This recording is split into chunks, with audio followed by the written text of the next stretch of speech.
Groot Constantia is one of the great wine estates built on slavery. Today, a part of the Ezekiel Museums of Cape Town, it houses a historical museum and still produces wine.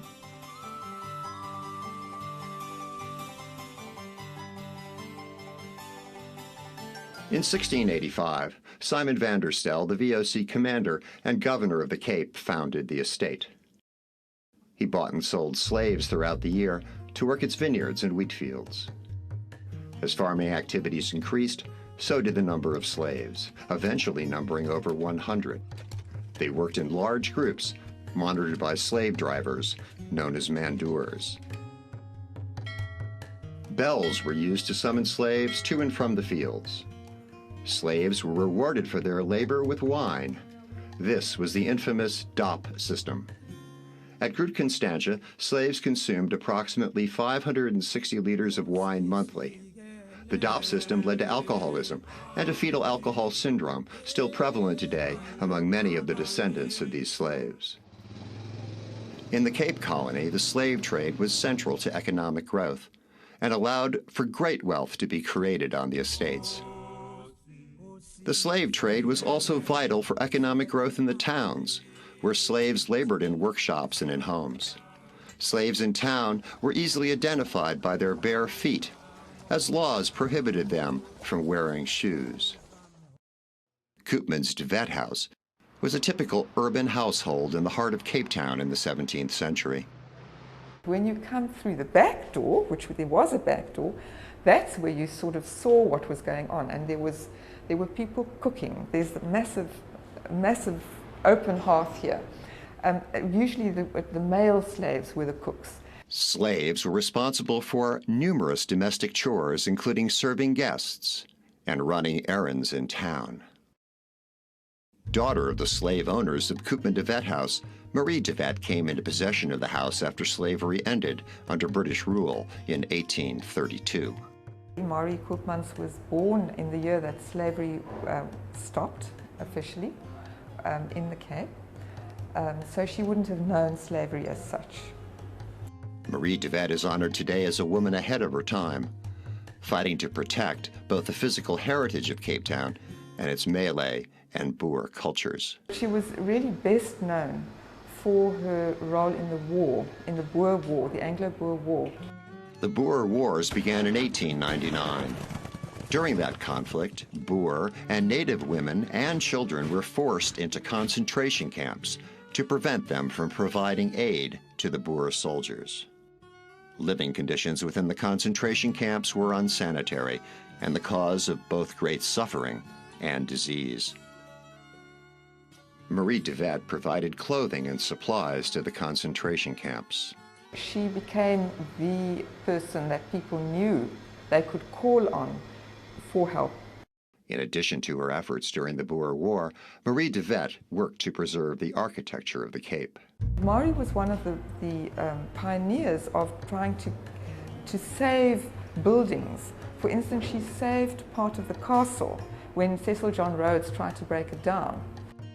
Marie also prevented alterations to the Groot Constantia estate and saved many of the older trees in the company's garden from destruction.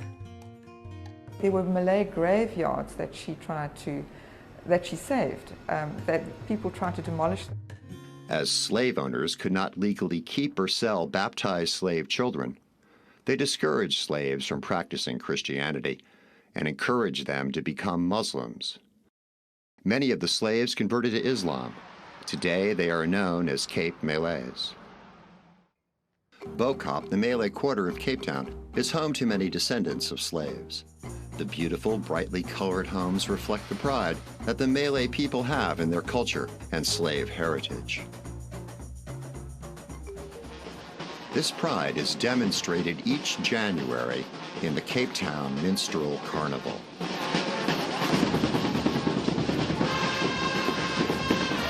The Cape Carnival travels through the streets of Cape Town, and especially Bo-Kaap, in celebration of the end of slavery. You know what, my brother, let me tell you something. This is the Coon Carnival, right? We do it every year. A lot of people, don't like it to be called Coon Carnival because at that time it was a derogatory term as well. So a lot of us would refer to them as minstrels or as we say in the Cape Town, die Kaapse klokse. Carnival participants are organized in neighborhood troops that dance, sing, and play music throughout the city, culminating in a massive parade that showcases all the cultures that participate. Today, the so-called Cape Coloreds and Malays, descendants of the original San, Khoisan, Malaysian, Indonesian, Indian, and African slaves first brought to Cape Town, are rediscovering their past and expressing their unique identity in post-apartheid South Africa. The legacy of slavery is evident today in the lack of ownership of the land by descendants of slaves. While Mark Soames had improved workers' housing at Soames Delta and had offered a 50% share of the profits to his workers, he soon discovered these innovations had not led to increased productivity on the farm. And that was met with, okay, so which vines do we prune? There was no excitement, no enthusiasm, and then I started, and then racist feelings, honestly. I started to think, well, maybe it's right. Maybe these people, they don't want to work. And then you think, my God, what am I becoming? I am my worst nightmare. I've gone back to South Africa. I'm a white farmer and I'm racist. Soames fought his frustration and pursued a new objective. He convinced a friend to move to South Africa and buy the farm next door. Together, they put their plan into action. So my friend Richard Astor and I went to a bank. We said, we're willing to give you our farms as security so that you will lend the workers' trust enough money to buy the land next door to us. The third farm is owned in trust by the farm workers of the expanded Soames Delta estate. So we've now got a partnership. This farm is run on an equal, the three equal partners. Each of us owns a piece of land. Each of us grows vines on our land. We work the three farms together. We have one seller. We have one label. We share what skills we have. And the financial press noticed what we did. And they said, this is a model for how you can transform this industry. Inequitable land ownership is not the only legacy of slavery in South Africa. A matter of great concern is the ability of all to make sense of that history today. It's very important to link the 1700s to today, 2007. We are sitting in a society that is very fragmented, that we need to bring together. And this site for me can bring that across, can lift us up. So to make sense of this, we're not blaming anybody. We're saying, let this come out in the open, let us see what we have. But these are all things that we need to face, we need to talk about it, we need to discuss it. As South Africans look at their present and likely future, they must resolve the problems caused by slavery and apartheid. The land ownership experiment at Soames Delta is an important beginning. There's an income stream, and from that, the workers' children won't have to be farm workers. They can do whatever their talents enable them to do. And so, over time, we're going to change at least this little piece of South Africa. But, it may even happen that it sets an example that other people will be willing to follow.